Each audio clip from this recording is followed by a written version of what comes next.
Sarah stood at the window, watching her son Jake leave the house on a rainy day. The boy's yellow raincoat stood out against the gray backdrop of clouds and drizzle. As he walked down the street with determined steps, Sarah felt a twinge of worry in her chest. It wasn't like Jake to go out in such weather without telling her where he was headed. If you love your family and want to listen to amazing and shocking stories, click on subscribe and avoid 20 years of bad luck in your life.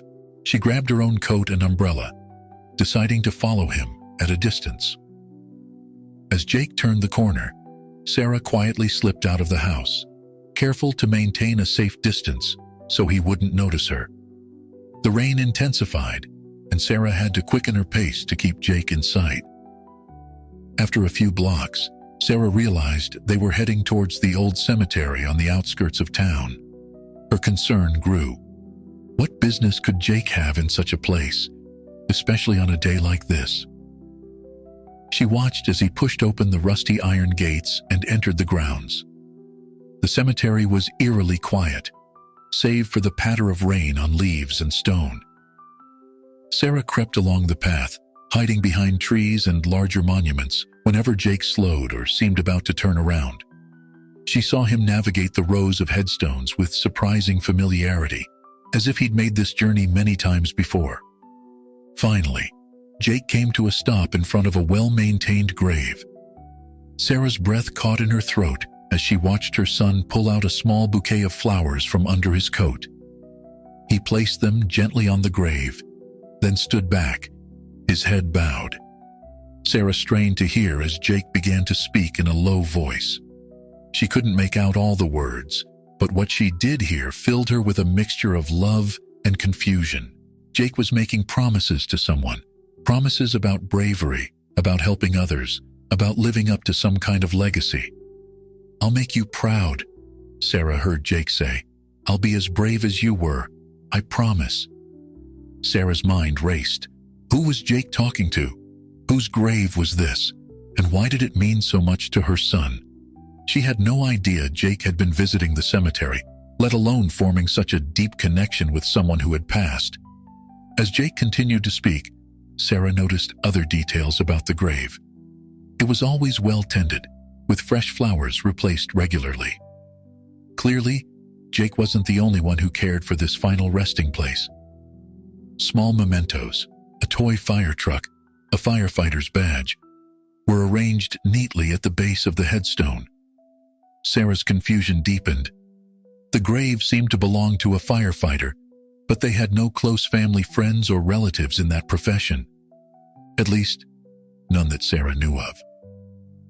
She realized with a start how little she knew about this aspect of Jake's life. As the rain began to let up, Jake straightened his shoulders and turned to leave. Sarah quickly ducked behind a large oak tree, her heart pounding. She watched as her son walked past, his face set in an expression of determination and respect that she had never seen before. Once Jake was out of sight, Sarah approached the grave herself. She wiped the rain from her eyes and leaned in to read the inscription on the headstone. The name Thomas Tom Brennan was engraved in bold letters, along with the dates of his birth and death. Below that was a simple epitaph, a true hero who gave his life for others. Sarah stood there, staring at the grave, as questions swirled in her mind. Who was Tom Brennan? How had Jake come to know about him? And why did this man's legacy mean so much to her son? As she turned to leave the cemetery, Sarah knew she had stumbled upon a mystery, one that involved her son, a deceased firefighter, and a connection that spanned generations. She was determined to uncover the truth, not just for her own peace of mind, but to understand the profound impact this unknown hero had on Jake's life. Back at home, Sarah sat at her desk, surrounded by old photo albums and boxes of memorabilia. Her encounter at the cemetery had stirred something in her memory, a vague recollection of stories from her childhood. She began flipping through the pages of a dusty album, searching for clues that might connect her family to the mysterious Tom Brennan. As she turned the pages, Sarah's eyes fell on a faded photograph of her grandfather. He stood proudly in front of an old fire station, arm in arm with a group of fellow firefighters. Sarah squinted, trying to make out the faces. Could one of them be Tom? She remembered the stories her grandfather used to tell, tales of bravery and camaraderie among the city's firefighters. He often spoke of one man in particular, a hero who had saved countless lives. Sarah had always assumed these were exaggerated stories meant to entertain a child. But now, she wondered if there was more truth to them than she'd realized. Determined to uncover more, Sarah booted up her computer and began searching local news archives. It didn't take long to find what she was looking for. The name Thomas Brennan appeared in numerous articles, all dating back to a catastrophic fire that had occurred in the city decades ago. Sarah clicked on one of the articles, her eyes widening as she read. The fire had broken out in a crowded apartment building, trapping dozens of residents. Tom Brennan, according to the report, had led the rescue efforts, going back into the burning building multiple times to save those trapped inside. The article described Tom's actions in vivid detail. He had carried children down smoke-filled stairways, guided disoriented adults to safety, and even scaled the outside of the building to reach those stranded on upper floors. His bravery had inspired his fellow firefighters, pushing them to go beyond their limits and save every life they could. As Sarah continued to read, she found more articles praising Tom's heroism. He had received commendations from the city, was featured in local newspapers, and had become something of a local legend. But it was the last article that made Sarah's breath catch in her throat. The headline read, "Local hero firefighter dies saving child." The article, dated just a few years after the apartment fire, detailed Tom's final act of bravery. He had rushed into a burning house to save a young girl trapped inside. Tom had managed to get the child to safety, but the floor collapsed beneath him before he could escape. He died as he had lived, putting others before himself. Sarah leaned back in her chair, overwhelmed by what she had discovered. The pieces were starting to fall into place. This was the man Jake had been visiting, the hero he had been talking to in the cemetery. But how had Jake learned about Tom? And why did he feel such a strong connection to a man who had died long before he was born? As she pondered these questions, Sarah's eyes fell on another photo in the album. It showed her grandfather at a memorial service, standing next to a woman who looked remarkably like Sarah's own mother. With a jolt, Sarah realized this must be Tom's widow. The connection suddenly became clear. Tom wasn't just a random firefighter from the past. He was part of their family history. Sarah's grandfather had served alongside him, and the stories of Tom's bravery had been passed down through the generations. Sarah felt a mixture of emotions wash over her. Pride in her family's connection to such a brave man. Sadness for the loss that had occurred so long ago. And a growing understanding of Jake's fascination with Tom. She realized that the stories of Tom's heroism must have made their way to Jake somehow. Perhaps through overheard conversations or old family tales? Jake, with his innate sense of justice and desire to help others, had latched onto Tom as a role model, someone to emulate and look up to. As the sun began to set outside her window, Sarah made a decision. It was time to have a conversation with Jake about Tom Brennan. She needed to understand how much Jake knew, and perhaps fill in the gaps in his knowledge. More importantly, she wanted to help Jake understand that Tom's legacy wasn't just about heroic acts. It was about the impact one person could have on their community, and how that impact could echo through generations. Sarah closed the photo album and stood up, her mind made up. She would talk to Jake tonight, and together they would explore the connection between their family and the hero who had inspired her son so deeply. Sarah decided to delve deeper into Tom's impact on the community before talking to Jake. She put on her coat and headed out, determined to gather more information from those who might have known Tom personally. Her first stop was Mrs. Henderson's house, 2 blocks down. The elderly woman had lived in the neighborhood for over 6 decades and was known for her sharp memory and willingness to share stories of the past. "Tom Brennan?" Mrs. Henderson's eyes lit up at the mention of his name. "Oh, he was more than just a firefighter, dear. He was a mentor to so many young people in this town." Sarah listened intently as Mrs. Henderson recounted how Tom would spend his free time at the community center, teaching kids about fire safety and the importance of public service. "He had a way of inspiring people," Mrs. Henderson said, "made you believe you could make a difference, no matter who you were." As Sarah thanked Mrs. Henderson and left, she realized Tom's influence extended far beyond his heroic acts as a firefighter. He had been actively shaping the next generation, instilling values of courage and community service. Her next stop was the local diner. The owner, Frank, had been running the place for nearly 40 years. If anyone knew the town's history, it would be him. "Tom Brennan?" Frank nodded as he wiped down the counter. "He was a regular here, always had time for a chat with anyone who needed it.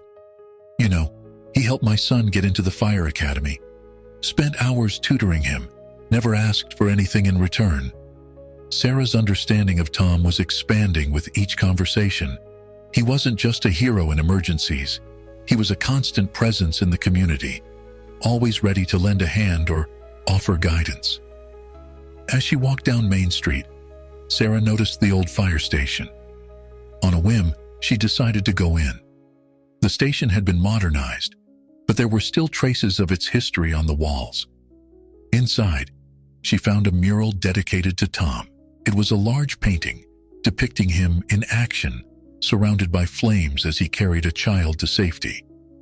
But what caught Sarah's attention were the notes and messages pinned around the mural. "Thank you for believing in me, Tom. You showed us what it means to be brave. Your lessons saved my life." The messages went on, each one a testament to the lives Tom had touched. Sarah felt overwhelmed by the outpouring of gratitude and respect. A young firefighter approached her, noticing her interest in the mural. "That's Tom Brennan," he said proudly. "He's a legend around here. We still use his teachings in our training." Sarah turned to the firefighter. "Did you know him?" The young man shook his head. "No, ma'am. He died before I was born. But we all know his stories. He's the reason many of us became firefighters in the first place." As Sarah left the station, she was struck by how Tom's influence had persisted long after his death. He wasn't just a hero of the past. He was still shaping the present, inspiring new generations to serve their community. She thought about Jake and his secret visits to Tom's grave.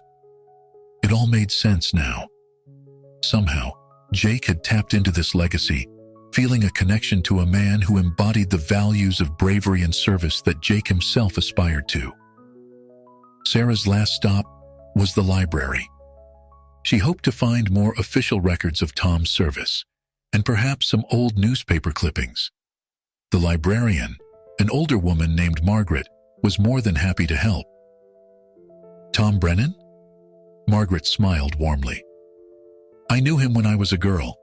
He used to come here and read to the children every week. Said it was important for firefighters to have sharp minds as well as strong bodies." As Margaret helped Sarah sift through old newspapers and city records, Sarah's admiration for Tom grew. He hadn't just been a hero in moments of crisis. He had dedicated his entire life to uplifting his community. By the time Sarah left the library, the sun was setting. She walked home, her mind swirling with all she had learned. Tom Brennan had been more than a firefighter, more than a local hero. He had been a mentor, a teacher, a friend to so many. Sarah now understood why Jake felt such a strong connection to Tom. In visiting his grave and making those quiet promises, Jake wasn't just honoring a hero. He was tapping into a legacy of service and compassion that ran deep in their community. As she reached her front door, Sarah took a deep breath. She was ready to talk to Jake about Tom. But more than that, she was ready to help her son understand the full scope of Tom's legacy, and perhaps, in doing so, guide Jake towards becoming the kind of person Tom had inspired so many to be. Sarah sat at the kitchen table, watching Jake eat his breakfast. She had spent the night thinking about how to approach the subject of Tom Brennan. Now, as Jake wolfed down his cereal, she decided it was time to broach the topic. "Jake," she began, "I've been thinking about the future. What do you want to be when you grow up?" Jake looked up, milk dripping from his spoon. "A firefighter, of course. You know that, Mom." Sarah nodded. "I do. And I was wondering, what made you want to become a firefighter?" Jake's eyes lit up. "Because firefighters are heroes. They save people and help the community, like Tom Brennan did." Sarah's heart skipped a beat. This was her opening. "You know about Tom Brennan?" Jake nodded enthusiastically. "Yeah, he was the bravest firefighter ever. He saved so many people and never gave up. I want to be just like him." Sarah listened as Jake recounted some of Tom's exploits, realizing that her son knew more about Tom than she had initially thought. But as Jake spoke, Sarah noticed something that gave her pause. The way Jake talked about Tom wasn't just admiration. It was almost as if he felt a personal obligation to live up to Tom's legacy. "Jake," Sarah said gently, "being a firefighter is a noble profession, but it's also dangerous. Tom Brennan was incredibly brave, but he also faced a lot of risks. Are you sure that's what you want?" Jake's face fell slightly. "But Mom, Tom wasn't afraid. He always did what was right, no matter how scary it was. Don't you think that's important?" Sarah felt torn. On one hand, she was proud of Jake's sense of duty and his desire to help others. On the other hand, the thought of her son running into burning buildings filled her with dread. She remembered the article about Tom's final fatal act of heroism and shuddered inwardly. "Of course it's important," Sarah said carefully, "but there are many ways to be brave and help people. You don't have to be a firefighter to make a difference." Jake shook his head stubbornly. "But that's what I want to be. I promised." He trailed off, realizing he had said too much. Sarah's ears perked up. "Promised who, Jake?" Jake looked down at his cereal bowl, avoiding her gaze. "No one. Just myself." Sarah knew he was hiding something, but decided not to push it. Instead, she changed tack. "You know, Tom Brennan didn't just fight fires. He also taught people about safety and helped kids in the community. That was just as important as his work as a firefighter." Jake looked up, interested. "Really? What kind of things did he teach?" Sarah saw an opportunity to steer the conversation in a less dangerous direction. She spent the next few minutes telling Jake about Tom's work at the community center and his reading sessions at the library. Jake listened intently, his eyes wide with admiration. As Jake left for school, Sarah found herself facing a dilemma. She was glad that Jake had found such a positive role model, but she worried that he might be putting too much pressure on himself to live up to Tom's legacy. She wondered if she should tell Jake the full truth about Tom's fate, to help him understand the real risks of being a firefighter. But another part of her hesitated.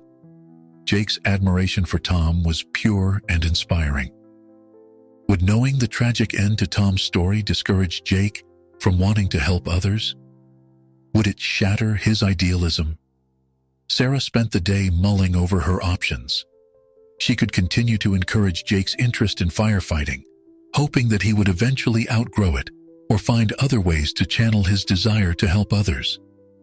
Or she could be more direct, explaining the dangers and perhaps steering him towards safer ways of serving the community.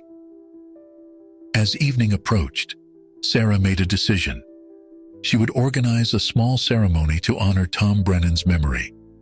It would be an opportunity for Jake to learn more about Tom's life and impact on the community, beyond just his acts of heroism. Perhaps by understanding the full scope of Tom's contributions, Jake would see that there were many ways to make a difference. Sarah began making calls, reaching out to people who had known Tom or been influenced by him.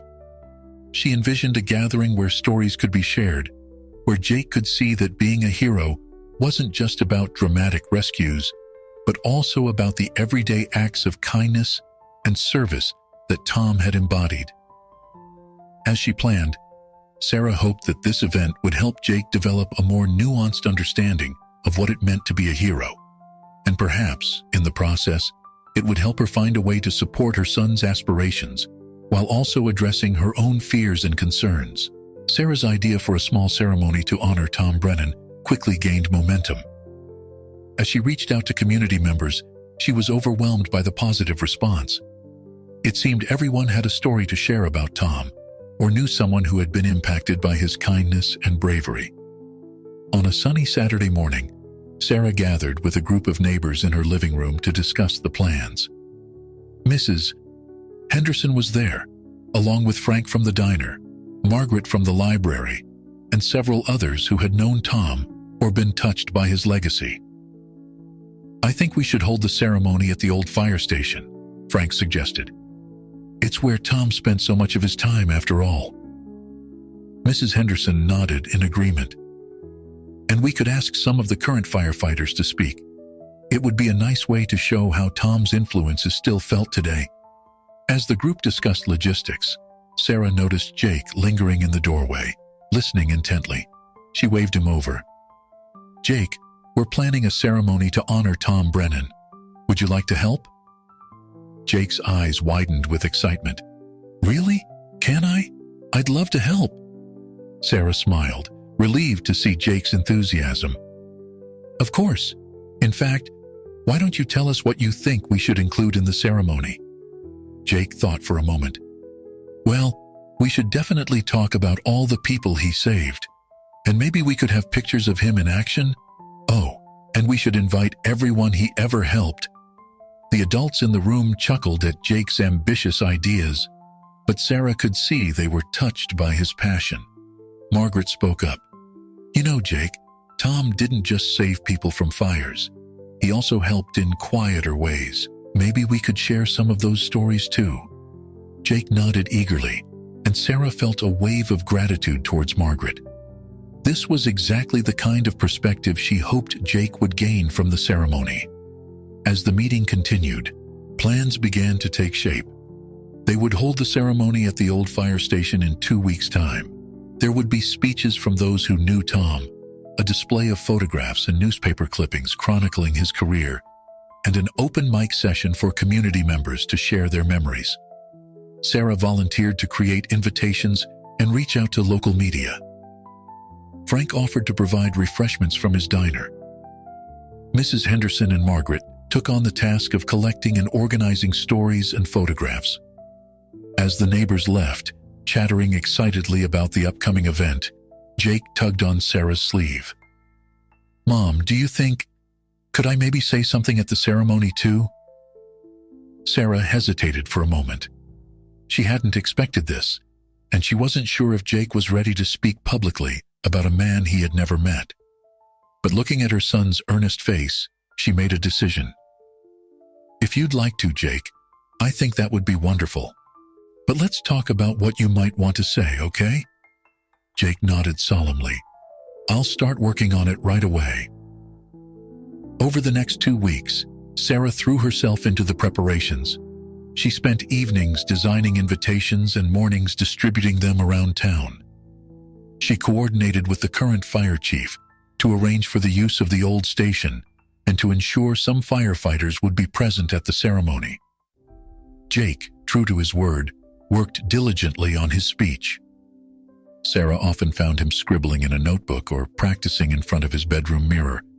She desperately wanted to know what he was planning to say, but she held back, wanting to respect his independence. As the day of the ceremony drew closer, Sarah's excitement was tinged with anxiety.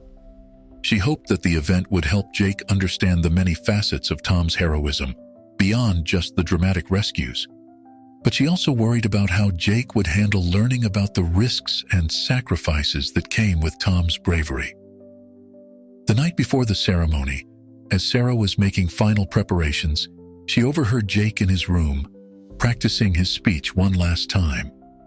His words, though muffled, were filled with admiration and determination.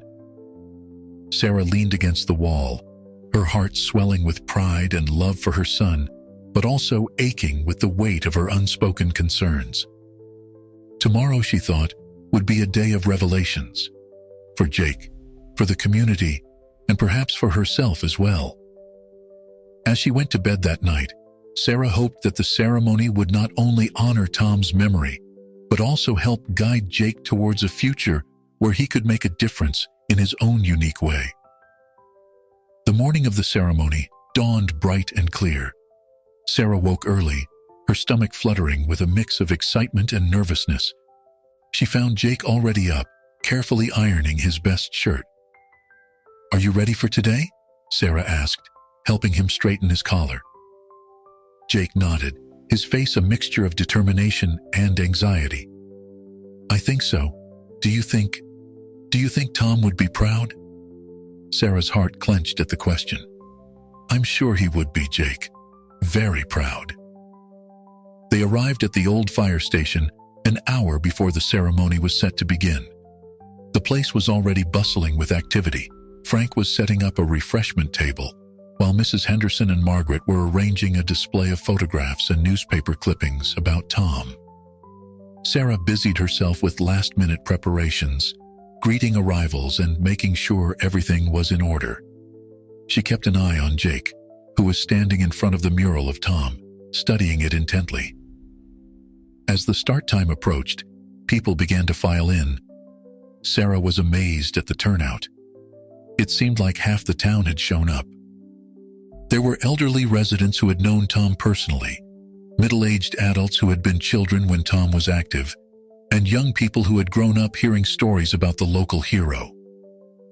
The current fire chief opened the ceremony with a brief speech about Tom's legacy and its continued impact on the fire department. He then invited Mrs. Henderson to speak about her memories of Tom. Mrs. Henderson's stories painted a picture of Tom as not just a brave firefighter, but as a kind neighbor and friend. She spoke of how Tom would shovel snow for elderly residents in the winter and organize neighborhood cookouts in the summer. Frank followed, recounting how Tom had mentored his son and many other young people in the community. "Tom didn't just save lives during fires," Frank said. "He shaped lives every day through his kindness and guidance." As speaker after speaker shared their memories and stories, Sarah watched Jake. His eyes were wide, taking in every word.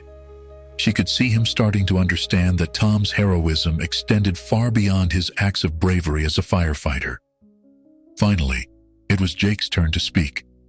Sarah held her breath as her son walked up to the podium, his notes clutched tightly in his hand. Jake cleared his throat nervously. "I never met Tom Brennan," he began, his voice shaky, but gaining strength as he continued. "But I've spent a lot of time learning about him. I used to think being a hero meant running into burning buildings and saving people. And Tom did that, of course. But today I've learned that he was a hero in so many other ways too." Sarah felt tears prick her eyes as Jake continued. He spoke about how Tom's dedication to the community had inspired him, how learning about Tom had made him want to help others. "I still want to be a firefighter when I grow up," Jake said, causing Sarah's heart to skip a beat. "But even if I don't become one, I want to be like Tom in other ways. I want to help my neighbors, mentor younger kids, and make our community better, because that's what real heroes do." As Jake finished his speech, the room erupted in applause. Sarah saw many people wiping away tears, touched by Jake's words and his understanding of Tom's true legacy. The ceremony concluded with the unveiling of a new plaque dedicated to Tom's memory.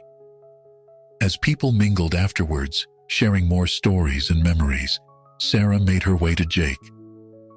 "That was a beautiful speech," she said, pulling him into a hug. "I'm so proud of you. Jake hugged her back tightly. "Thanks, Mom. I think I understand now. Being a hero isn't just about big, brave acts. It's about helping people every day, in whatever way you can." As they stood there, surrounded by the warmth of the community and the echoes of Tom's legacy, Sarah felt a weight lift from her shoulders. She realized that regardless of what career path Jake ultimately chose, he had learned the most important lesson: that true heroism lies in how we treat others and contribute to our community every single day. In the days following the ceremony, Sarah noticed a change in Jake. He seemed more thoughtful, often lost in contemplation. She decided to give him some time to process everything he had learned before initiating a conversation about it. A week after the event, Sarah found Jake sitting on the porch swing, staring out at the street. She sat down next to him, feeling the gentle sway of the swing. "Penny for your thoughts?" she asked softly. Jake turned to her, his eyes serious. "Mom, I've been thinking a lot about Tom and about being a hero."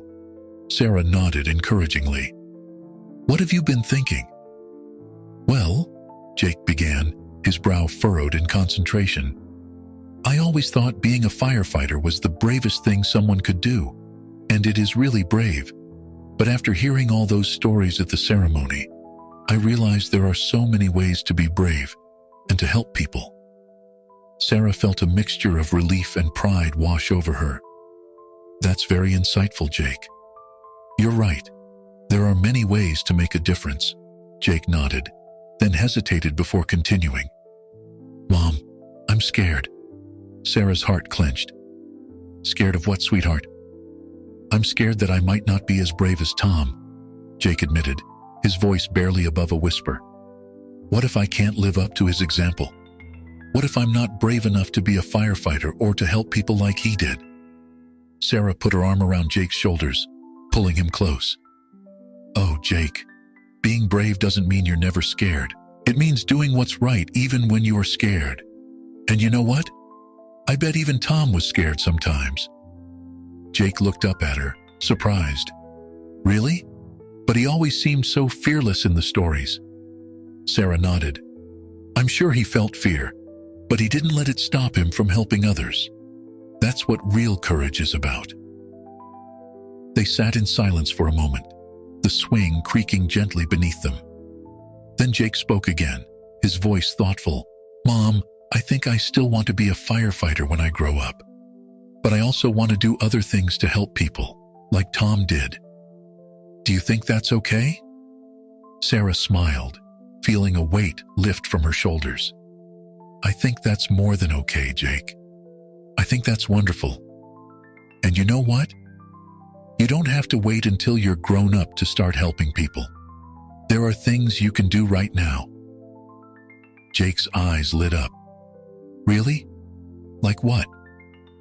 Sarah thought for a moment.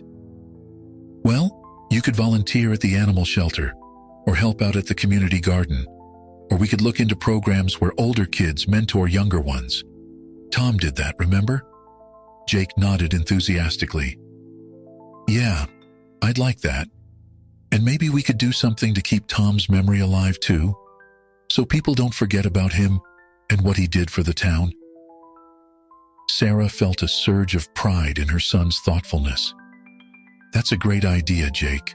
We could talk to the fire chief or the mayor about setting up a yearly community service day in Tom's honor. What do you think?" Jake's face broke into a wide grin. "That would be awesome. We could get everyone involved, doing different things to help the community, just like Tom did." As they continued to discuss ideas, Sarah marveled at the transformation she was witnessing in her son. The idolization of Tom as a larger-than-life hero had evolved into a more nuanced understanding of what it truly means to make a difference in the world. She realized that her initial fears about Jake's fascination with Tom had been misplaced. Instead of pushing Jake towards danger, Tom's legacy was inspiring him to become a more thoughtful, community-minded individual. As the sun began to set, casting long shadows across the porch, Sarah hugged Jake tightly. "I'm so proud of you," she whispered. "And I know that whatever you choose to do in life, you're going to make a real difference in the world." Jake hugged her back, his voice muffled against her shoulder. "Thanks, Mom. I'm going to try my best every day, just like Tom did." In that moment, Sarah knew that Tom's legacy would live on, not just in Jake, but in all the lives he would touch in the years to come. In the weeks following their heartfelt conversation on the porch, Sarah and Jake threw themselves into turning their ideas into reality. They started by reaching out to the fire chief and the mayor to propose an annual Tom Brennan Community Service Day. The idea was met with enthusiasm, and soon a committee was formed to organize the event. Sarah and Jake found themselves at the center of the planning process, working alongside community leaders to create a day that would honor Tom's memory while making a tangible difference in the town. As the plans took shape, Jake came up with the idea of incorporating fire safety education into the event. Tom didn't just fight fires, he explained to the committee. He taught people how to prevent them too. We should do the same. The fire chief was impressed by Jake's suggestion. "That's a great idea, son. In fact, why don't you help us design some kid-friendly fire safety lessons? You probably know better than us how to make it interesting for children." Jake's eyes lit up at the opportunity. He spent hours researching age-appropriate fire safety tips and brainstorming engaging ways to present the information. Sarah watched with pride as her son poured his energy into the project, embodying the spirit of service that Tom had exemplified. As the day of the event approached, Sarah and Jake's lives became a whirlwind of activity. They coordinated with local businesses for donations, recruited volunteers, and spread the word throughout the community. Jake even gave a presentation at his school, encouraging his classmates to participate. The inaugural Tom Brennan Community Service Day dawned bright and clear. The town square was bustling with activity as volunteers set up booths for various service projects. There were stations for assembling care packages for the elderly, an area for a community cleanup effort, and a corner dedicated to Jake's fire safety lessons. Sarah felt a lump in her throat as she watched Jake confidently leading a group of younger children through a fire evacuation drill. He was patient and encouraging, just as she imagined Tom would have been. The fire chief stood nearby, nodding approvingly at Jake's natural leadership. Throughout the day, Sarah was struck by how Tom's spirit seemed to permeate the event. She overheard countless stories being shared about Tom's kindness and bravery, not just from those who had known him personally, but from younger generations who had grown up hearing about the local hero. As the sun began to set, the community gathered for a closing ceremony. The mayor stepped up to the microphone, his voice filled with emotion.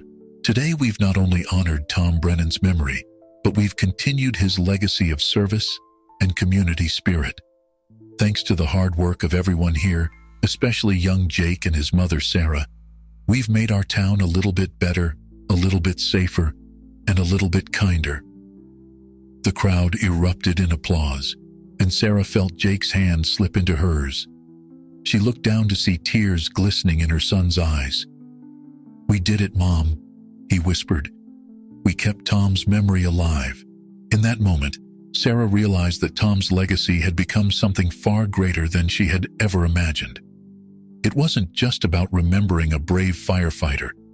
It was about inspiring generations to come to embody the values of courage, kindness, and community service that Tom had lived by. As they walked home that evening, tired but fulfilled, Jake turned to Sarah. "Mom, I've been thinking. I still want to be a firefighter someday, but I don't want to wait until then to make a difference. Can we do more stuff like this, all year round?" Sarah smiled, her heart swelling with pride. "Of course we can, Jake. In fact, I think that's exactly what Tom would have wanted. Remember, being a hero isn't just about big, brave acts. It's about the little things we do every day to help others and make our community better." Jake nodded solemnly. "I understand that now. Thanks, Mom. for helping me see the real meaning of Tom's legacy. As they reached their front porch, Sarah realized that through Jake and through all the lives they had touched today, Tom Brennan's spirit was very much alive. His legacy had become a living, breathing force for good in their community, inspiring acts of kindness and bravery in ways that would ripple out for years to come. Several months after the successful community service day, Sarah and Jake continued their involvement in various community projects. They had become familiar faces at local events, always ready to lend a hand or organize a new initiative. One sunny afternoon, they were helping set up for a fundraiser at the community center when an elderly woman approached them. She introduced herself as Eleanor Thompson, her eyes twinkling with a mix of curiosity and something Sarah couldn't quite place. "You must be Sarah and Jake," Eleanor said, her voice warm but slightly trembling. "I've heard so much about your work in keeping Tom Brennan's memory alive. I knew Tom. Very well, in fact." Sarah's interest was immediately piqued. "It's nice to meet you, Eleanor. We'd love to hear more about Tom if you're willing to share." Eleanor nodded, her eyes darting around as if checking to see who might be listening. "Perhaps we could speak somewhere more private. There's something I think you both should know." Intrigued, Sarah and Jake followed Eleanor to a quiet corner of the community center. As they sat down, Eleanor took a deep breath. "Tom Brennan was more than just a local hero to me," she began, her voice barely above a whisper. "He was my brother." Sarah and Jake exchanged shocked glances. In all their research and conversations about Tom, they had never heard mention of a sister. Eleanor continued, her words coming faster now. "Tom and we had a falling out many years ago. It was silly, really, but we were both stubborn. By the time I was ready to reconcile, it was too late. He was gone." Sarah reached out and gently placed her hand on Eleanor's arm. "I'm so sorry, Eleanor. That must have been incredibly difficult for you." Eleanor nodded, blinking back tears. "It was, and there's more. Tom had a daughter, my niece. She doesn't know about her father's legacy. After our argument, Tom and I lost touch. He never knew I had tracked down his daughter, who had been given up for adoption as an infant." Jake's eyes widened. Tom had a daughter, but why didn't anyone know about her?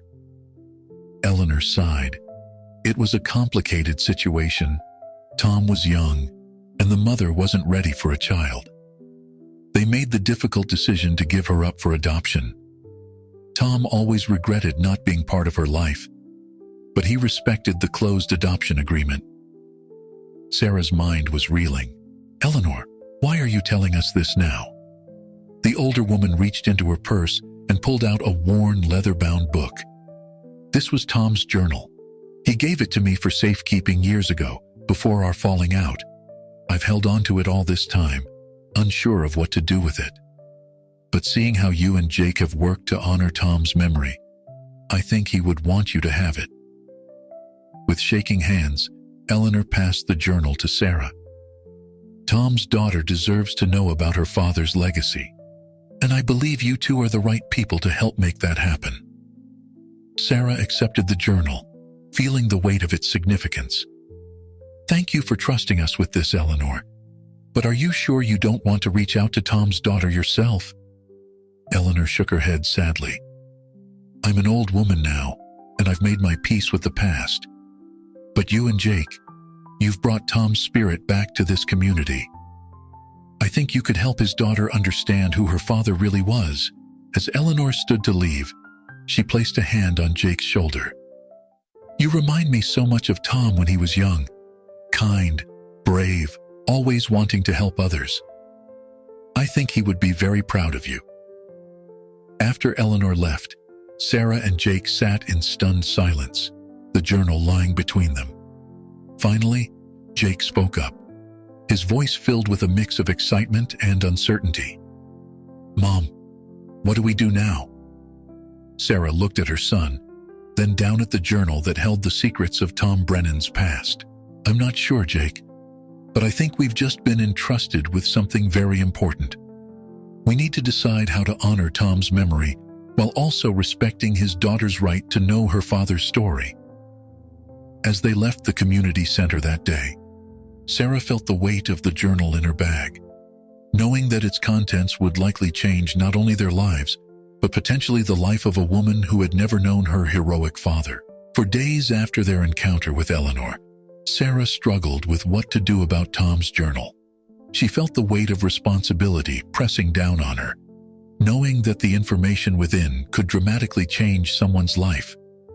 After much deliberation, she decided to read the journal first, hoping it would provide guidance on how to proceed.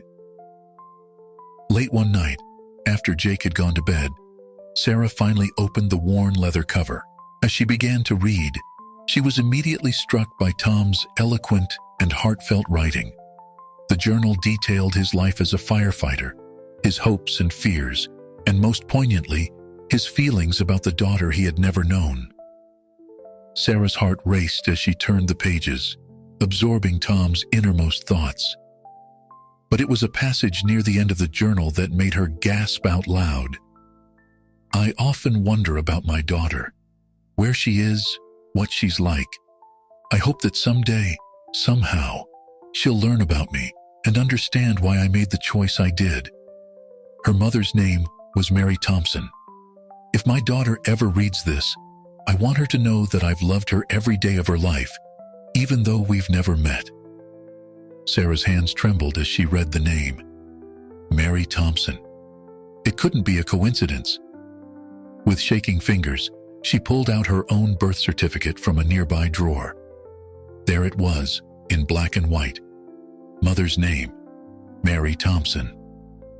The realization hit Sarah like a tidal wave. She was Tom Brennan's daughter, the hero her son had idolized, the man whose legacy they had worked so hard to preserve, was her father. Sarah sat in stunned silence, her mind reeling.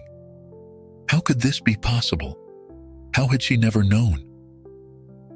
Memories flooded back. Her adoptive parents' vague responses when she'd asked about her birth parents, the strange looks some of the older town residents had given her over the years. As the shock began to subside, Sarah felt a mix of emotions washing over her. Anger at the secrets kept from her, sadness for the relationship she'd never had with her birth father, and a strange sense of pride in knowing that Tom Brennan's blood ran through her veins. With a start, Sarah realized what this meant for Jake. Tom wasn't just his hero, he was his grandfather. The connection Jake had felt to Tom suddenly made so much more sense. Sarah spent the rest of the night reading and rereading the journal, tears streaming down her face as she learned about the father she had never known. As dawn broke, she knew she had to tell Jake. Later that morning, Sarah sat Jake down at the kitchen table. "Honey, I have something very important to tell you about Tom Brennan," she began, her voice shaky. Jake looked at her curiously. "What is it, Mom?" Taking a deep breath, Sarah revealed the truth. "Jake, I've discovered something incredible. Tom Brennan, he was my father, your grandfather." Jake's eyes widened in disbelief. "What? But how? Are you sure?" Sarah nodded, showing Jake the journal and explaining what she had learned. As the reality sank in, Jake's expression shifted from shock to wonder. "So that's why I felt so connected to him," Jake whispered. "He wasn't just a hero, he was family." Sarah pulled Jake into a tight hug, feeling a new bond forming between them. "That's right, sweetheart. And now we have even more reason to keep his legacy alive." As they sat there, holding each other, Sarah realized that their journey with Tom Brennan's story was far from over. There were still questions to be answered, relatives to be contacted, and a community to inform. But for now, in this moment, Sarah felt a sense of completion she had never known before. The mystery of her birth, the connection to the town's hero, the inspiration for her son's aspirations, it all made sense now. "Mom," Jake said, looking up at her with determination in his eyes, "I think we need to do something big. Something that will really honor Grandpa's memory. Sarah nodded, a smile breaking through her tears. You're right, Jake. And I think I know just where to start. How would you feel about finding your great-aunt Eleanor and learning more about our family? Jake's face lit up with excitement. Really? Can we do that? We can, Sarah affirmed. And we'll do it together, as a family. Just like Tom would have wanted. As they began to plan their next steps, Sarah felt a newfound sense of purpose. The legacy of Tom Brennan wasn't just a story they were preserving.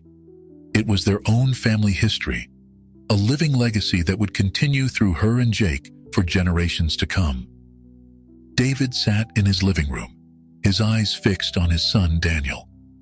The teenager was sprawled across the couch, his face illuminated by the blue glow of his smartphone. David couldn't help but notice the distant look in Daniel's eyes, a far cry from the vibrant, animated boy he used to be. The constant presence of technology in Daniel's life worried David. Was it pulling his son further away from reality, or was it merely a symptom of something deeper? If you love your family and want to listen to amazing and shocking stories, click on subscribe and avoid 20 years of bad luck in your life. As David watched, he recalled the countless times he'd seen Daniel in this exact position over the past few weeks. Ever since Ryan's death, it seemed like Daniel had retreated into a digital world, perhaps seeking solace in the endless stream of information and distraction. David wondered if this was Daniel's way of coping with the loss of his best friend, or if it was a sign that he was struggling to process his grief. Later that evening, as they sat at the dinner table, David decided to broach the subject casually. He cleared his throat and asked, "So, Daniel, how are things going with your friends at school? Any plans for the weekend?" Daniel barely looked up from his plate, pushing his food around with his fork. "It's fine," he mumbled, his voice devoid of emotion. "Nothing much going on?" David pressed on, trying to keep his tone light. "Come on, there must be something. What about that new movie that just came out? I thought you and your friends were excited about it." Daniel shrugged, still not meeting his father's gaze. "I guess we were. I don't know.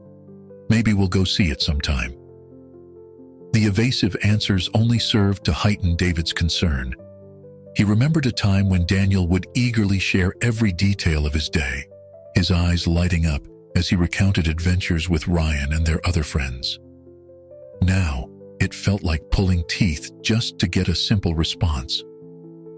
As the silence stretched between them, David's mind raced. He knew that grief could manifest in many ways, especially in teenagers, but he couldn't shake the feeling that there was more to Daniel's behavior than simple withdrawal. Was he hiding something? Was there trouble at school that he wasn't aware of? David tried one more time. "You know, if there's anything you want to talk about, I'm here. Anything at all." For a brief moment, Daniel's eyes flickered up to meet his father's. There was a flash of something, pain, perhaps, or fear, before the mask of indifference slipped back into place. "I know, Dad. Thanks. I'm just tired. Can I be excused?" With a sigh, David nodded, watching as Daniel quickly cleared his plate and disappeared back to his room. The door closed with a soft click, leaving David alone with his thoughts and growing worry. That night, as David lay in bed staring at the ceiling, he made a decision. He couldn't stand by and watch his son drift further away. If Daniel wouldn't open up to him, then he would have to take matters into his own hands. The next time Daniel went out at night, David would follow him. The plan formed quickly in David's mind. He would need to be careful not to be spotted. Daniel was observant, and the last thing David wanted was to breach the fragile trust between them.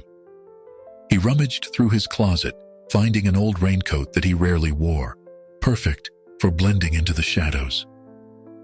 A small flashlight completed his covert kit. As he prepared for his impromptu surveillance mission, David couldn't help but feel a twinge of guilt. Was he overreacting? Invading his son's privacy? But the image of Daniel's distant eyes and the memory of his evasive answers steeled David's resolve. Something was wrong, and as a father, it was his job to figure out what it was and help his son through it. Little did David know that his decision to follow Daniel would lead them both down a path neither could have anticipated, uncovering secrets that would challenge their relationship and change their lives forever.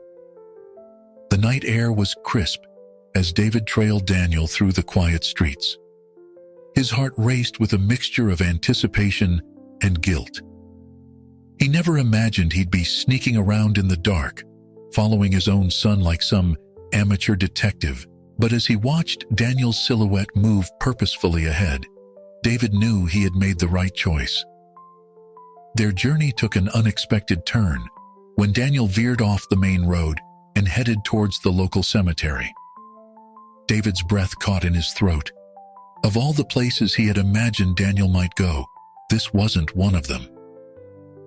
He hesitated for a moment, then steeled himself and followed, careful to stay hidden in the shadows cast by the towering oak trees that lined the cemetery's perimeter. As they entered the graveyard, David's footsteps became even more cautious. The crunch of gravel under his feet seemed deafening in the stillness of the night. He found a large tree to hide behind, its thick trunk providing ample cover. From this vantage point, he could see Daniel clearly without risking detection. Daniel moved with purpose, weaving between the headstones until he reached a particular grave. Even from a distance, David recognized it immediately. Ryan's final resting place. He watched, heart aching, as Daniel knelt before the tombstone. In the pale moonlight, David could see his son placing a bouquet of colorful flowers at the base of the grave. The gesture was so tender, so full of care, that David felt his eyes welling up with tears. He strained to hear as Daniel began to speak, his voice a low murmur that barely carried on the night air. "Hey Ryan," Daniel said softly, "I brought your favorites. Remember how we used to joke about you being the only guy we knew who could name every flower in your mom's garden?" David remained motionless, transfixed by the scene unfolding before him. He watched as Daniel traced the letters of Ryan's name on the headstone, his fingers lingering on each carved line. "I miss you, man," Daniel continued, his voice cracking slightly. "Everything's different now. I don't know how to do this without you, how to be me without you here." As Daniel continued to speak to his departed friend, David felt a wave of emotions wash over him. Pride in his son's loyalty and love, sorrow for the pain Daniel was clearly experiencing, and a deep, aching nostalgia that took him by surprise. Unbidden, memories of his late wife flooded David's mind. He remembered her laugh, the way her eyes crinkled at the corners when she smiled. He thought of how she had always encouraged the boys' friendship, inviting Ryan over for dinner countless times and treating him like a second son. "Those two are going to be friends for life," she had once said, watching Daniel and Ryan play in the backyard. The memory of her words now felt like a cruel twist of fate. David found himself transported back to those happier times. He could almost smell the aroma of his wife's famous lasagna wafting from the kitchen, hear the boys' laughter as they chased each other around the house. The weight of those memories, the stark contrast between then and now, hit David like a physical blow. He leaned against the tree, suddenly needing its support to remain upright. The pain of his own loss, which he had pushed aside to focus on Daniel, came rushing back. He realized that in trying to help his son cope with grief, he had neglected his own healing process. As he watched Daniel continue his one-sided conversation with Ryan, David made a silent vow. He would find a way to bridge the gap between them, to help Daniel through this dark time. But he also promised himself that he would allow space for his own grief, recognizing that healing was a journey they both needed to undertake. The night wore on, and eventually, Daniel rose to his feet. He placed a hand on top of the headstone, a final gesture of farewell, before turning to leave. David waited until his son was out of sight, before emerging from his hiding place. Approaching Ryan's grave, David felt a mix of emotions he couldn't quite name. He knelt where Daniel had been, running his fingers over the fresh flowers. In that moment, he made a decision that would alter the course of their lives in ways he couldn't yet imagine. The following day, David woke early, his mind still reeling from the events of the night before.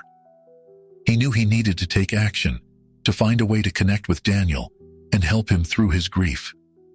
After some contemplation, he decided to leave a card at Ryan's grave, hoping it might open a channel of communication between him and his son. David carefully selected a simple, elegant card from his desk drawer. He sat at the kitchen table, pen poised over the blank interior, wondering what words could possibly convey the depth of his feelings. After several false starts, he finally wrote, "Daniel, I know how much Ryan meant to you. His loss is felt deeply by all who knew him, including me. You're not alone in this. Whenever you're ready to talk, I'm here. Love, Dad." That afternoon, while Daniel was at school, David made his way back to the cemetery. He placed the card against the base of Ryan's headstone, weighing it down with a small stone to prevent it from blowing away. As he stood there, he hoped that this small gesture might be the first step towards healing for both of them. Over the next few days, David watched Daniel closely, looking for any sign that he had found the card. He noticed subtle changes in his son's behavior, fleeting moments where Daniel seemed about to say something, only to retreat back into silence. It was frustrating, but David reminded himself to be patient. One evening, as they sat in the living room, David decided to broach the subject of grief directly. "Daniel," he began cautiously, "I've been thinking a lot about loss lately, about how it affects us and how we cope with it. I wondered if you might want to talk about it." Daniel's response was immediate and defensive. "What's there to talk about, Dad? It sucks. Ryan's gone. That's it." He turned away, his body language clearly signaling that the conversation was over. David felt a pang of disappointment, but he didn't push further. He knew that forcing the issue might only cause Daniel to withdraw more. Instead, he changed the subject, talking about mundane things like school and upcoming events, all the while feeling the weight of the unspoken words between them. As the days passed, David continued to make gentle attempts at opening a dialogue about grief and loss. Each time, Daniel shut down, sometimes with anger, sometimes with quiet withdrawal. It was a dance of approach and retreat that left David feeling increasingly frustrated and helpless. One afternoon, while browsing a local bookstore, David came across a book about dealing with grief. The cover promised insights into the grieving process and strategies for coping with loss. On impulse, he bought it, hoping it might provide some guidance. That night, after dinner, David settled into his armchair with the book. Daniel was sprawled on the couch, seemingly absorbed in his phone. Taking a deep breath, David began to read aloud. "Grief is not a linear process," he read.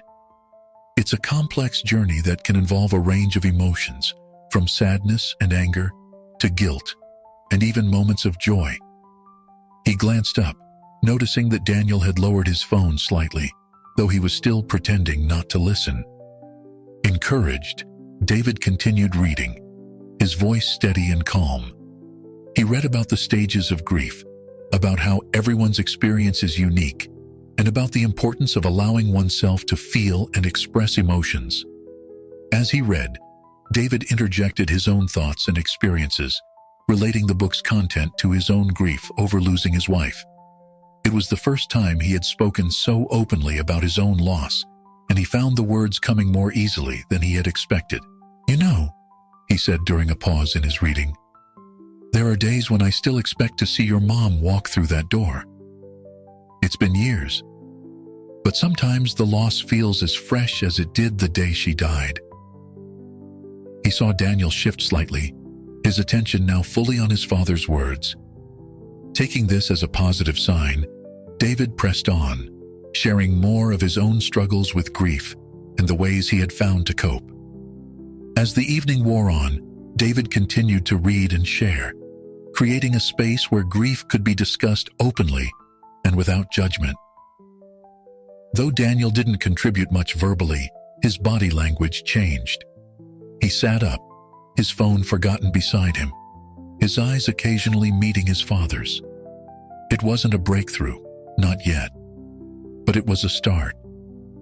David had found a way to broach the subject that didn't feel threatening or invasive to Daniel.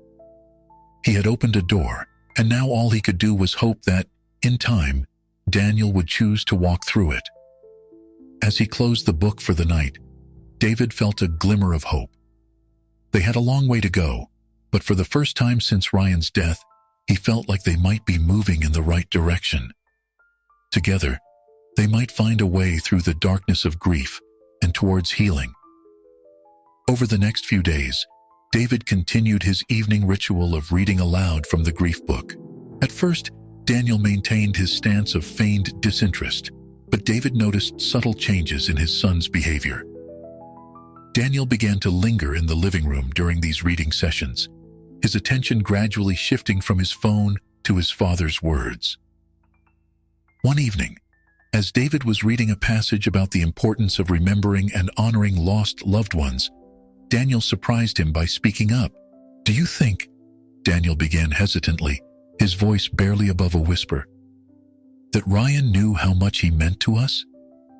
David paused, carefully considering his response. "I believe he did," he said softly.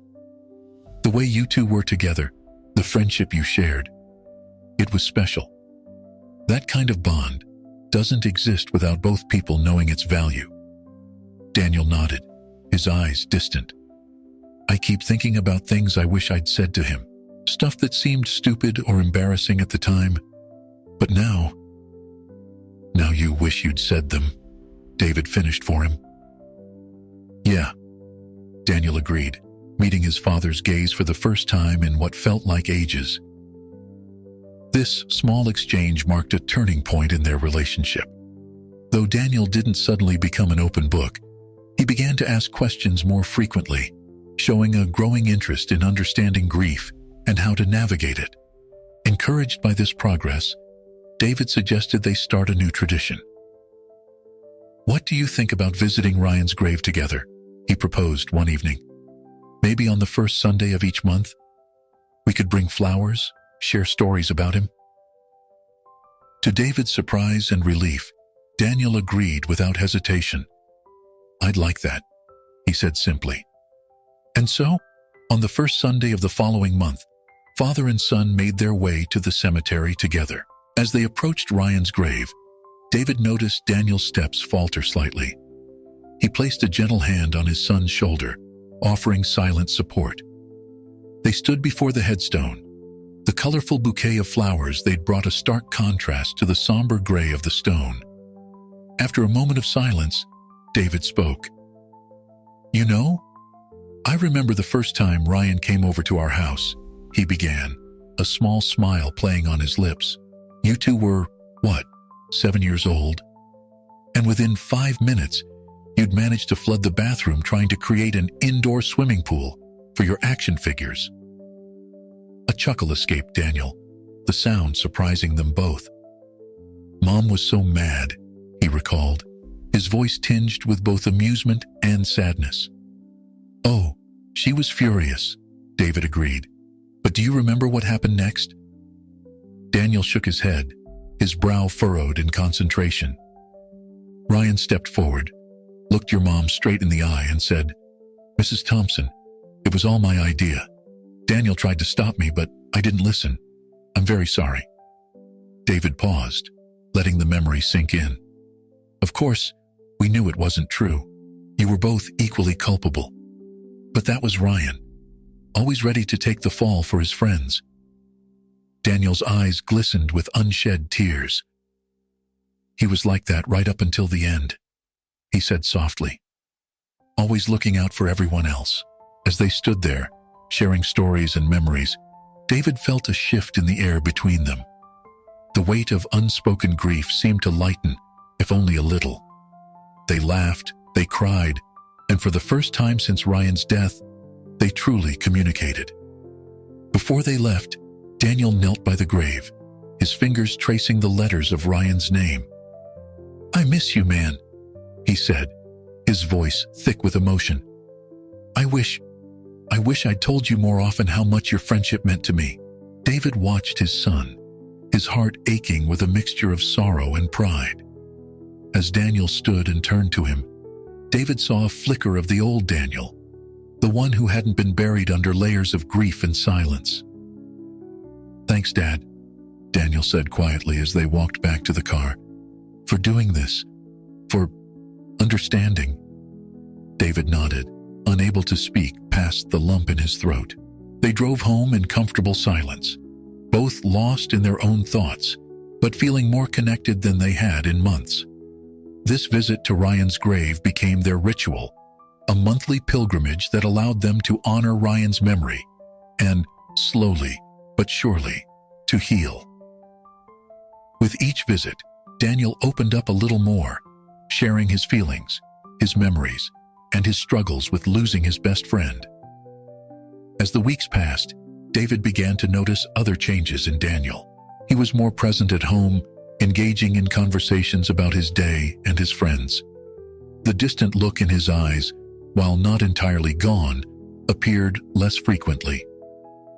One evening, as they sat at the dinner table, Daniel surprised David by asking about his mother.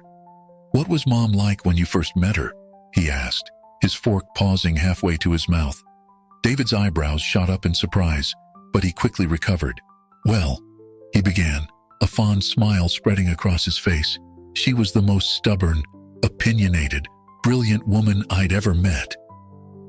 As David launched into the story of how he met and fell in love with Daniel's mother, he marveled at how far they'd come. The road ahead was still long, and he knew there would be more difficult days. But for the first time since Ryan's death, David felt hope blooming in his chest. Together, they were finding their way through the darkness of grief, towards a future where they could remember Ryan with love and laughter, rather than just pain. As the weeks turned into months, David and Daniel's bond continued to strengthen. Their monthly visits to Ryan's grave became a cherished ritual, a time for reflection and connection. With each visit, the weight of their grief seemed to lighten, making room for fond memories and even moments of joy.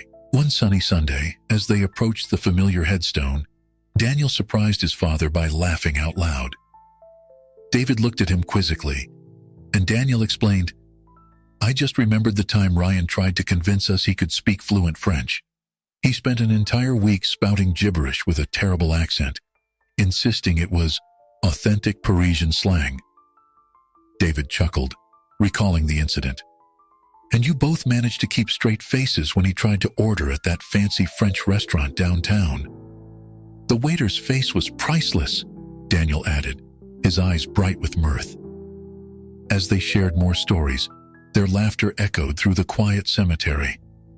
It felt strange at first, almost sacrilegious, to be laughing in such a somber place.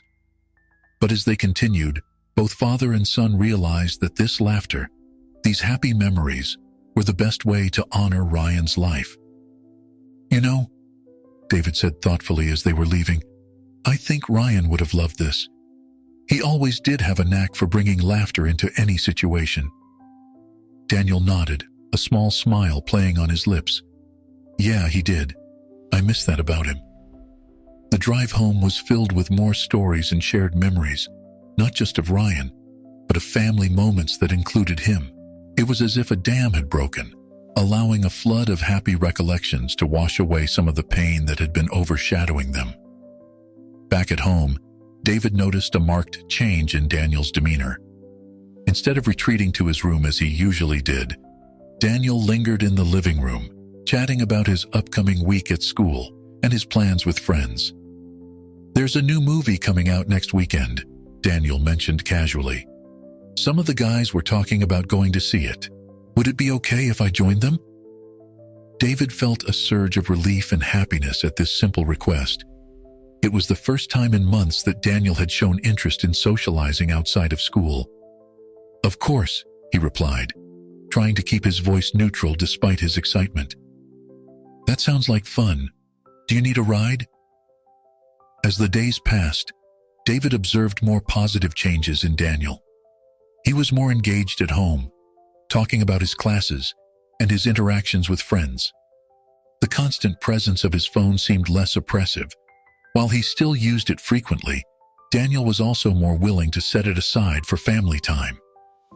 One evening, as they were clearing the dinner table, Daniel hesitated, then asked, "Dad, do you think it's okay to be happy sometimes, even though Ryan's gone?" David paused, choosing his words carefully. "I think it's not only okay but necessary," he said gently. "Grief is a journey, and part of that journey is learning to live and find joy again. Ryan wouldn't want you to stop living just because he's not here." Daniel nodded slowly, absorbing his father's words. "Sometimes I feel guilty," he admitted, "like I'm betraying him by having fun or looking forward to things." David placed a comforting hand on his son's shoulder. "That's a normal feeling, but it's important to remember that moving forward doesn't mean forgetting. We honor Ryan's memory by living our lives fully, just as he would have wanted us to." This conversation marked another milestone in their healing process. Daniel began to allow himself moments of happiness without the crushing guilt that had been weighing him down. He started participating more in school activities and spending time with friends outside of class. However, David couldn't help but notice that there was still something holding Daniel back. Despite the progress they'd made, there were moments when a shadow would pass over Daniel's face, a flicker of pain or worry that he couldn't quite hide. One night, as David was saying goodnight, he caught a glimpse of Daniel staring at an old photo of him and Ryan, his expression unreadable. It was a reminder that while they had come far, the journey of grief was far from over. As he lay in bed that night, David reflected on their progress and the challenges that still lay ahead. He was proud of how far Daniel had come, how they had managed to strengthen their relationship through this difficult time. But he also knew that there was more to be done, more healing to be accomplished. With a mixture of hope and determination, David made a silent promise to himself and to Daniel. They would continue to face this journey together, supporting each other through the ups and downs that were sure to come. And someday, he hoped, they would reach a point where the memory of Ryan brought more smiles than tears, where the love and friendship they had shared outweighed the pain of loss. As he drifted off to sleep, David held on to that hope, knowing that tomorrow would bring new opportunities for healing, for growth, and for love. One quiet evening, as David was reading in the living room, he heard Daniel's footsteps approaching. Looking up, he saw his son standing in the doorway, clutching his phone with an expression that was both excited and apprehensive. "Dad," Daniel began, his voice slightly trembling, "I found something I want to show you." He moved closer, sitting down next to his father on the couch. David set his book aside, giving Daniel his full attention. "What is it, son?" Daniel took a deep breath before continuing. "I was going through my old text messages with Ryan. I know I probably shouldn't have, but I just missed hearing from him, you know?" He paused, gathering his thoughts. "Anyway, I found this conversation we had about a month before it happened." As Daniel scrolled through his phone, David could see the mix of emotions playing across his son's face. Joy at rediscovering these moments with his friend, and pain at the stark reminder of Ryan's absence. "Here," Daniel said, handing the phone to his father. "Read this." David took the phone, his eyes scanning the text exchange. It was a typical conversation between two teenage boys. Jokes, plans for hanging out, discussions about school and girls. But woven throughout were moments of genuine connection and support. Ryan encouraging Daniel after a tough exam. Daniel cheering Ryan on before a big game. As he read, David felt a lump forming in his throat. These messages were a window into the depth of friendship these two boys had shared. He handed the phone back to Daniel, who was watching him expectantly. "That's really special, Daniel," David said softly. "You two had a remarkable friendship." Daniel nodded, his eyes glistening. "Reading these, it makes me feel closer to him somehow. Like he's not really gone, you know?" David put an arm around his son's shoulders. "He'll always be a part of you, Daniel. The impact he had on your life, the memories you shared, those don't disappear just because he's no longer physically here." They sat in comfortable silence for a moment, both lost in thought. Then an idea struck David. "You know," he began cautiously, "we could do something with these messages if you'd like. Maybe create some kind of memory book or album for Ryan?" Daniel looked up, intrigued. "What do you mean?"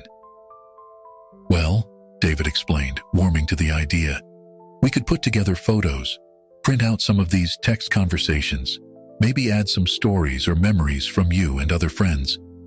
It could be a way to celebrate Ryan's life and the impact he had on all of us." As he spoke, David could see Daniel's eyes lighting up. It was the most animated he'd seen his son in months. That sounds really cool, Dad," Daniel said, a small smile forming on his lips. "Do you think Ryan's parents would like it too?" David nodded. "I'm sure they would. It could be a beautiful way to honor Ryan's memory." Over the next few weeks, father and son threw themselves into the project with enthusiasm. They dug out old photo albums, sorted through digital pictures, and reached out to Ryan's other friends and family members for contributions. Daniel took charge of organizing the text messages, carefully selecting conversations that showcased different aspects of their friendship: the humor, the support, the shared dreams, and inside jokes. David was touched to see his son laughing and smiling as he rediscovered these moments. They set up a crafting station in the dining room, spreading out colorful paper, stickers, and other decorative elements. As they worked side by side, cutting and pasting, arranging and rearranging, David marveled at how this project had brought them even closer together. One evening, as they were putting the finishing touches on a particularly poignant page, Daniel suddenly stopped and looked at his father. "Dad," he said, his voice thick with emotion, "thank you for doing this with me. For everything, really. I don't think I could have gotten through this without you." David felt his heart swell with love and pride. He pulled Daniel into a tight hug, words failing him for a moment. When he finally spoke, his voice was husky with unshed tears. "I'm so proud of you, son. You've shown such strength and resilience, and I want you to know that you've helped me too. We're in this together, always." As they returned to their work, David felt a sense of peace settle over him. The memory book was more than just a tribute to Ryan. It had become a symbol of their journey through grief, a testament to the healing power of love and shared memories. The project wasn't just helping them process their grief. It was also allowing them to rediscover the joy in Ryan's life and in their own. With each page they completed, each story they shared, they were not just remembering Ryan, they were celebrating him. And in doing so, they were learning to celebrate life itself once again. As the memory book neared completion, David could see a change in Daniel. There was a new lightness to his step, a spark in his eye that had been missing for so long. While the pain of loss was still there, it was now balanced by the warmth of cherished memories and the strength of enduring love. The memory book project had become a turning point in their healing journey, a bridge between past and future, grief and hope. As they worked together side by side, father and son were not just honoring Ryan's memory, they were building a stronger bond with each other, one that would carry them forward into whatever challenges the future might hold. As the memory book project neared completion, David noticed a shift in their conversations. They began to talk more about the future, something that had seemed almost taboo in the months following Ryan's death. One evening, as they were adding the final touches to the book, David decided to broach the subject directly. "You know, Daniel," he began cautiously, "I've been thinking about your college applications. The deadline is coming up in a few months. Have you given any thought to what you might want to study?" Daniel's hand, which had been carefully arranging a photo, froze mid-motion. He was silent for a long moment, and David could almost see the wheels turning in his son's mind. I don't know, Dad," Daniel finally replied, his voice barely above a whisper. "Ryan and we had all these plans. We were going to apply to the same schools, maybe even be roommates." David nodded sympathetically. "I remember. You two were always talking about your grand college adventures." "Yeah," Daniel said, a sad smile playing on his lips. "We had it all figured out, or at least we thought we did." He paused, his brow furrowing. "Now, without him, I don't know. It feels wrong somehow, like I'm leaving him behind." David felt his heart ache for his son. He understood all too well the feeling of survivor's guilt, the struggle to move forward when someone you love can't. Choosing his words carefully, he said, "Daniel, I want you to know that it's okay to pursue your dreams, even if they've changed. Ryan wouldn't want you to put your life on hold." Daniel looked up at his father, his eyes filled with a mix of hope and uncertainty. "You really think so?" "I know so," David affirmed. "Remember how excited Ryan would get when you talked about your future? How he'd go on and on about all the amazing things you were going to do?" A chuckle escaped Daniel. "Yeah, he was always my biggest cheerleader." "Exactly," David said, seizing the moment. "Ryan believed in you, in your potential. He'd want you to live up to that potential, to chase your dreams and make the most of every opportunity." Daniel nodded slowly, absorbing his father's words. But David could see there was still hesitation in his son's eyes. "What is it, son?" he prodded gently. "What's really holding you back?" Daniel was quiet for a long moment, his fingers absently tracing the edge of a photo in the memory book. When he finally spoke, his voice was thick with emotion. "I'm scared, Dad. What if I go off to college and I forget him?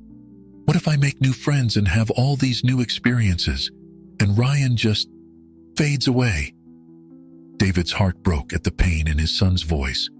He reached out, placing a comforting hand on Daniel's shoulder. "Oh, Daniel," he said softly, "that's not going to happen. Ryan was such a big part of your life, such an important influence on who you are. You're not going to forget him just because you're moving forward with your life." "But how can you be sure?" Daniel asked, his voice small and uncertain. David thought for a moment, then said, "You know, when your mom died, I had similar fears. I was terrified that as time passed, I'd forget the sound of her laugh, the way her eyes crinkled when she smiled. But you know what? That didn't happen. Yes, the sharp pain of loss dulled over time, but the important memories, the essence of who she was, and what she meant to me, that never faded." Daniel looked at his father, a glimmer of understanding in his eyes. "Really, David confirmed. "Moving forward doesn't mean leaving Ryan behind. It means carrying him with you, letting the best parts of your friendship inspire you and guide you as you embark on new adventures." As they talked, David could see Daniel processing this idea, wrestling with the conflicting emotions of grief and hope, fear and excitement for the future. "I guess," Daniel began hesitantly, "I guess I have been thinking about maybe studying psychology. After everything that's happened, I've been wondering if I could help other people deal with loss and trauma."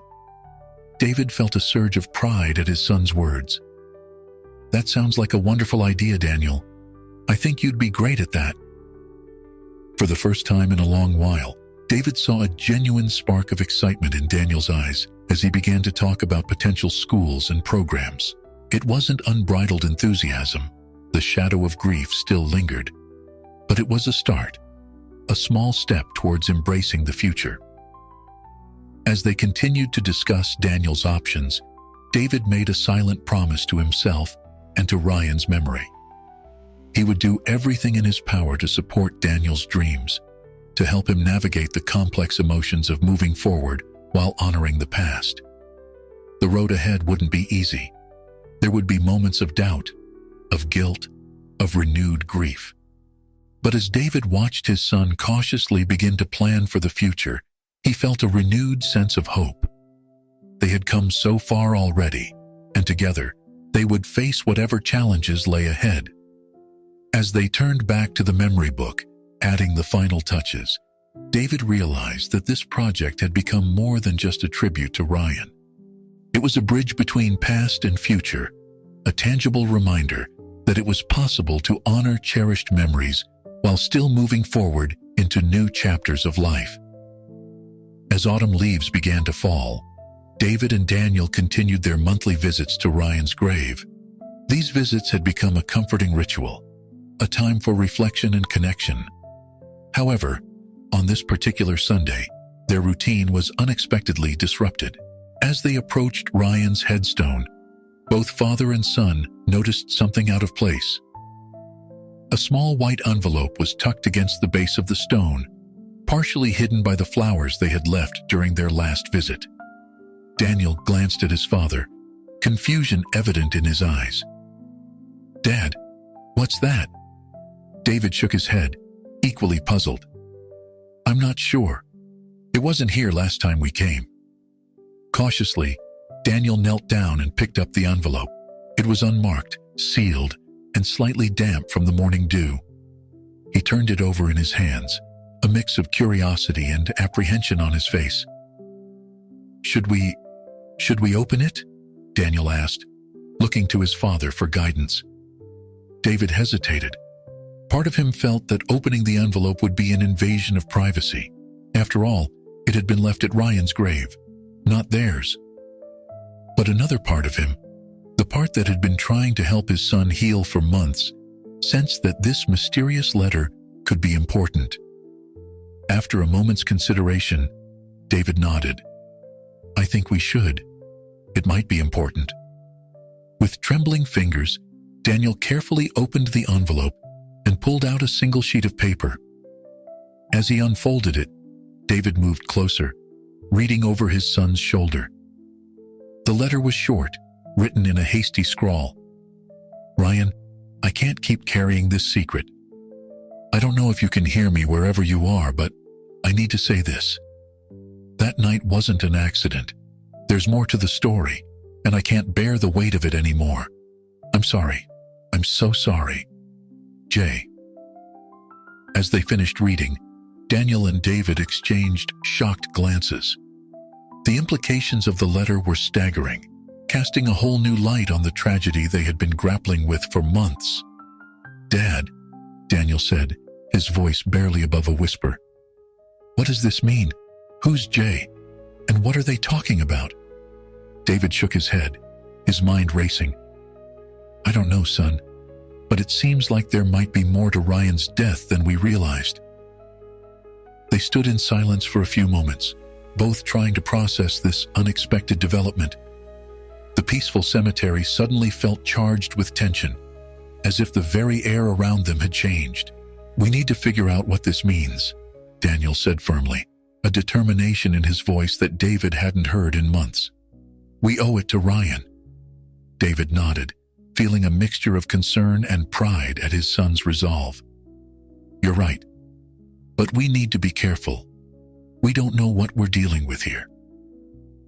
As they left the cemetery that day, their usual reflective mood was replaced by a sense of purpose and a whirlwind of questions. Who was Jay? What secret were they referring to?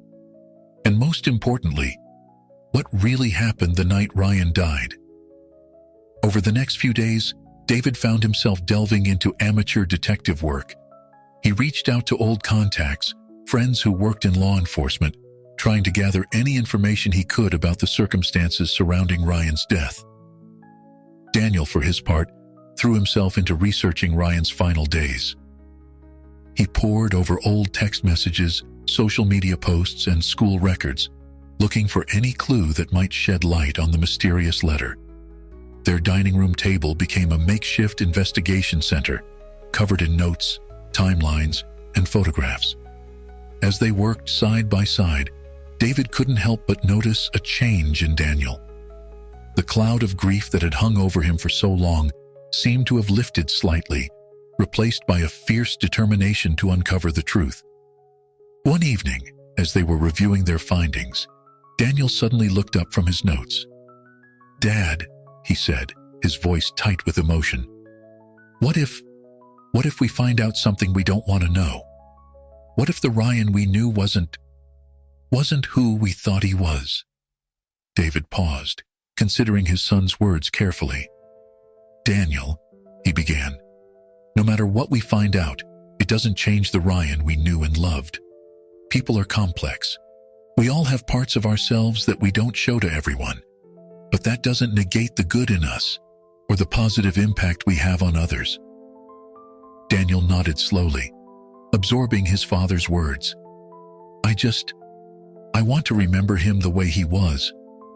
I'm scared of what we might discover." David reached out, placing a comforting hand on his son's shoulder. "I understand. But remember, we're not doing this to change our memories of Ryan. We're doing this to honor him, to understand the full story of his life and his death."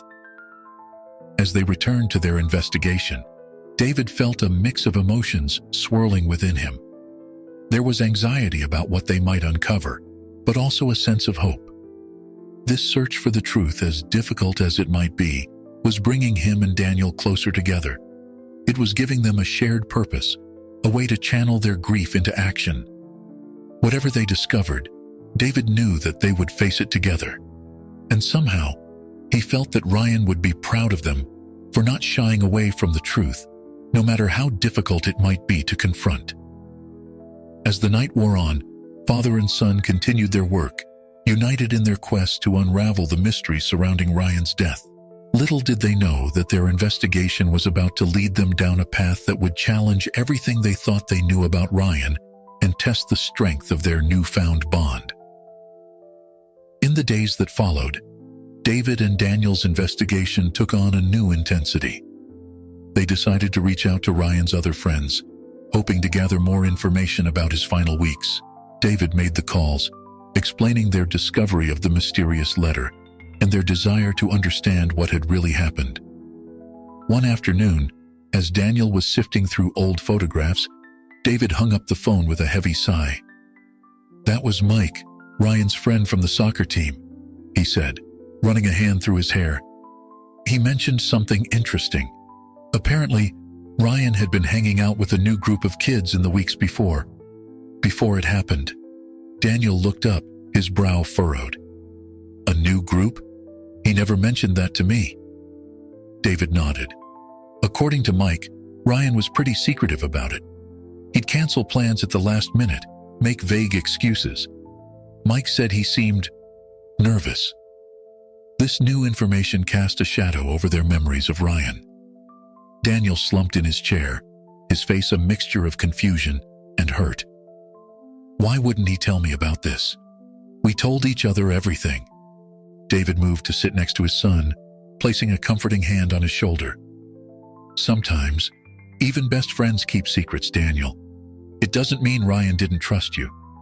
He might have been trying to protect you, or maybe he was in over his head and didn't know how to ask for help. As they pondered this new development, Daniel's phone buzzed with a text message. It was from Chris, another of Ryan's friends. The message was brief, but intriguing. "Hey, heard you're looking into what happened to Ryan.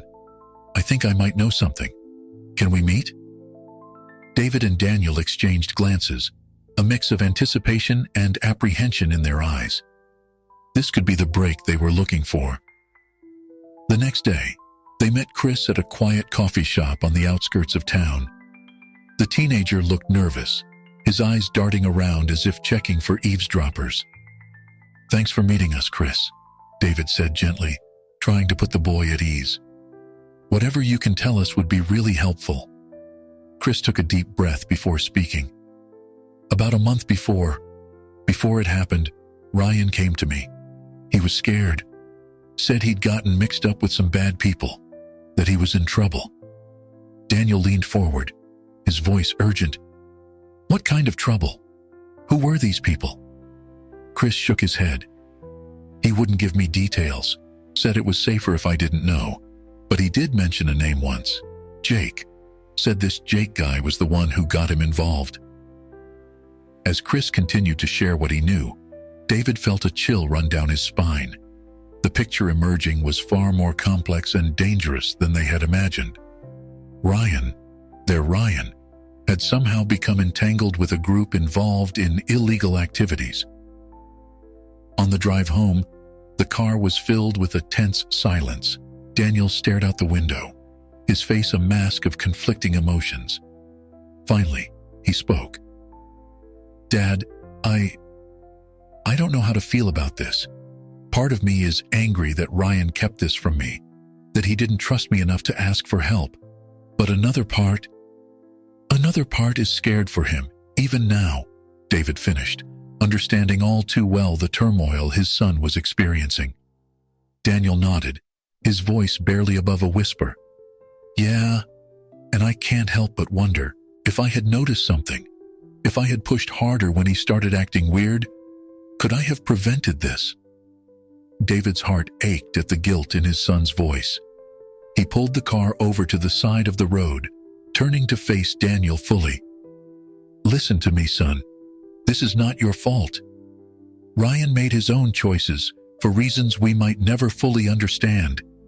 You were a good friend to him, the best he could have asked for. Don't let this discovery taint your memories or your love for him." As they sat there, father and son, David realized that their investigation was doing more than uncovering the truth about Ryan's death. It was forcing them to confront complex emotions, to grapple with the reality that even those closest to us can have hidden depths we never suspected. Over the next few days, they continued to piece together the puzzle of Ryan's final weeks. Each new bit of information was like a stone dropped into a still pond, sending ripples through their understanding of who Ryan was and what had happened to him. They learned that Jake, the name Chris had mentioned, was a local college student known for throwing wild parties and having connections to the drug scene. They discovered that Ryan had been seen at one of these parties just days before his death. As the reality of the situation became clearer, David watched his son struggle with a roller coaster of emotions. Anger, betrayal, sorrow, and a desperate need to understand why Ryan had made the choices he did. One night, as they sat surrounded by their notes and timelines, Daniel looked up at his father, his eyes shining with unshed tears. "Dad, I think I need to talk to Jake. I need to hear from him what really happened." David felt a surge of protectiveness. The idea of his son confronting someone potentially dangerous filled him with dread. But he also saw the determination in Daniel's eyes, the need for closure. After a long moment, David nodded. "Okay, but we do this together. We'll find a safe way to approach Jake, to get the answers we need. I promise you, Daniel, we'll get to the bottom of this." As they began to plan their next move, David realized that their journey was far from over. The path ahead was uncertain and potentially dangerous, but he knew that together they had the strength to face whatever truths they might uncover.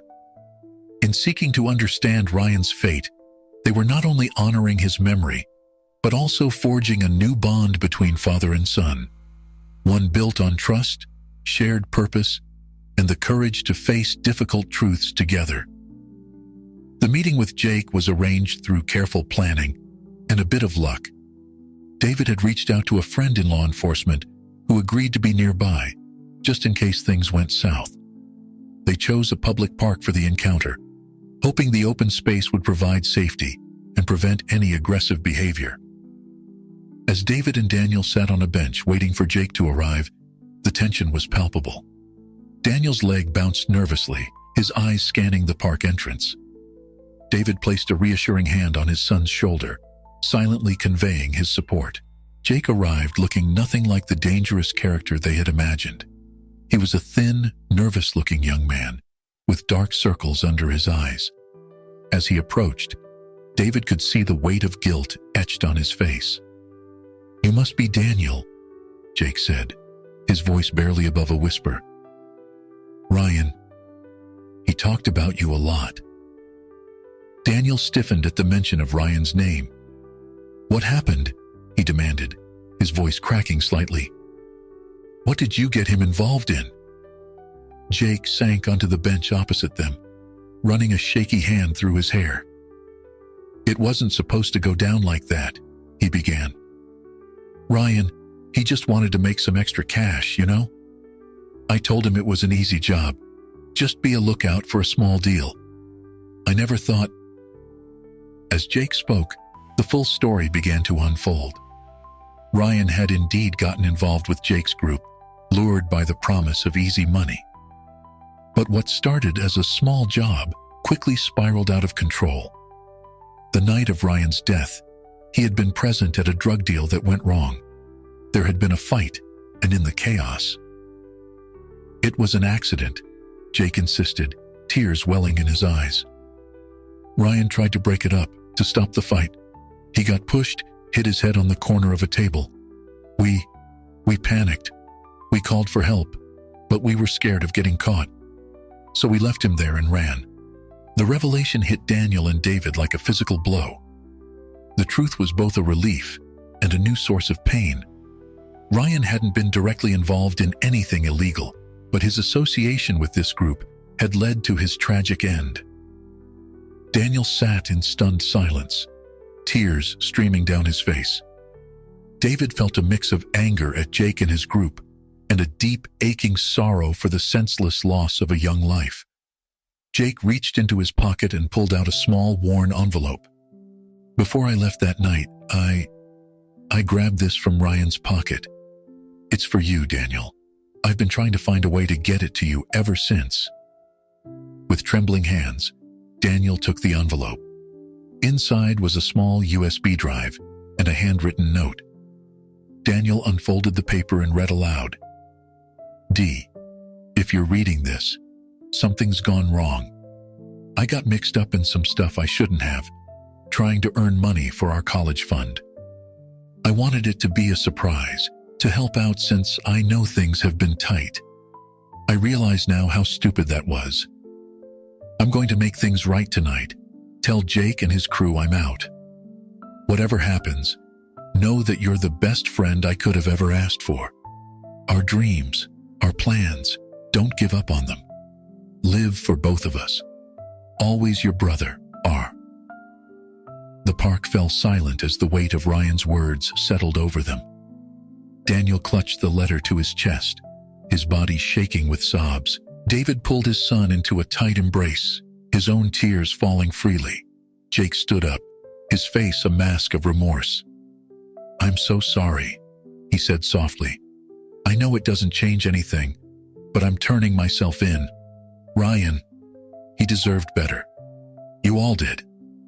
As Jake walked away, presumably to meet with the waiting police officer, David and Daniel remained on the bench, holding on to each other. The truth they had sought had brought both closure and new pain, but also an unexpected gift: Ryan's final words of love and encouragement. In the days that followed, they discovered that the USB drive contained a video Ryan had made, full of memories and messages for his loved ones. It was as if he had sensed the danger he was in and wanted to leave something behind, just in case. Watching the video together, David and Daniel laughed and cried, reliving happy moments and hearing Ryan's hopes for their futures. It was a bittersweet experience, but one that helped heal some of the raw wounds left by his loss. The revelation about Ryan's death brought changes.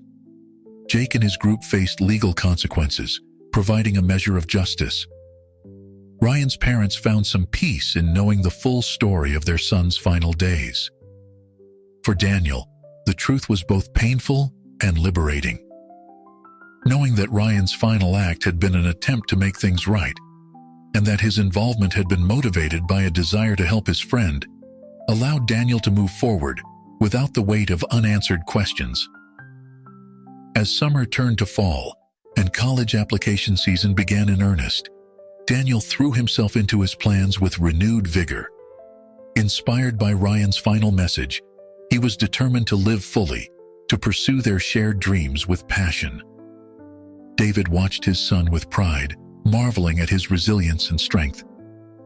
Their journey through grief had been long and painful, full of unexpected turns, but it had also brought them closer together, forging a bond that would endure whatever challenges lay ahead. One evening, as they sat looking through the memory book they had created, now updated with the full story of Ryan's life and death, Daniel turned to his father. "Dad," he said, his voice strong and clear, "I think I know what I want to do with my life. I want to help kids who are struggling, who might be tempted to make the same mistakes Ryan did. I want to make sure his story wasn't for nothing." David felt a surge of love and pride. "That sounds like a wonderful goal, son. Ryan would be proud of you. I know I am." As they continued to flip through the pages of memories, both painful and joyful, David realized that their story, the story of a father and son finding their way through grief and uncovering difficult truths, was far from over. It was, in many ways, just beginning. The road ahead would have its challenges, but David knew that together, they had the strength to face whatever came their way. And somewhere, he liked to think, Ryan was watching over them, smiling at the positive change his life and death had inspired. In the end, their journey had taught them that love transcends death, that truth, however painful, can lead to healing, and that even in the darkest times, there is hope for a brighter future. As they closed the memory book, father and son shared a look of understanding. They were ready for whatever the next chapter might bring.